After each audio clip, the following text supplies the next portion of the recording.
Sun Tzu diz: a força é a energia acumulada ou a que se percebe.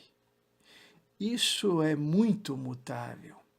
Os especialistas são capazes de vencer os inimigos, criando uma percepção favorável para eles. Assim, é possível obter a vitória sem necessidade de exercer sua força. Governar muitas pessoas como se fossem poucas é uma questão de dividi-las em grupos ou setores. É organização. Batalhar contra um grande número de tropas como se fossem poucas é uma questão de demonstrar força, símbolos e sinais. Consiga referências de força e proporcionará a percepção de poder na oposição. No campo de batalha, direcione as formações por meio de bandeiras e elas serão utilizadas para organizar as tropas e coordenar seus movimentos. Conseguir que o exército seja capaz de combater contra o adversário sem ser derrotado é uma questão de empregar métodos ortodoxos e heterodoxos. A ortodoxia e a heterodoxia não são elementos fixos. Ao contrário, devem ser utilizados como um ciclo. Um imperador que foi muito famoso, guerreiro e administrador, falava de manipular as percepções dos adversários sobre o que é ortodoxo e heterodoxo. E depois atacar inesperadamente, combinando ambos métodos até convertê-los em um, tornando-se assim indefinível para o inimigo. Que o efeito das forças seja como o de pedras lançadas sobre ovos. Isso é uma questão de cheio e de vazio. Quando induzir os adversários a atacar-te no seu território, a força deles sempre estará vazia, ou seja, em desvantagem. Entre em competição apenas naquilo que você e seus exércitos são melhores. Dessa forma, sua força sempre estará cheia. Atacar com o vazio contra o cheio é como jogar ovos sobre pedras. Você já tem a certeza que se quebrarão. Quando se inicia uma batalha de maneira direta, a vitória surge por surpresa. O ataque direto é ortodoxo. O ataque indireto é heterodoxo. Só há duas classes de ataques na batalha: o extraordinário, por surpresa, e o direto ordinário, porém suas variantes são inumeráveis. O ortodoxo e o heterodoxo se originam reciprocamente, como um círculo sem começo nem fim. Quem poderá esgotá-los? Quando a velocidade da água que flui alcança o ponto em que pode mover as pedras, tem-se uma força direta.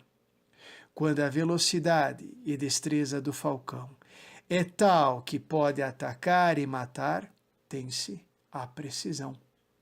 O mesmo ocorre com o guerreiro especialista. Sua força é rápida, sua precisão certeira. Sua força é similar ao disparar de uma catapulta. Sua precisão está no objetivo previsto e causa o efeito esperado. A desordem chega da ordem. A covardia surge do valor. A debilidade brota da força.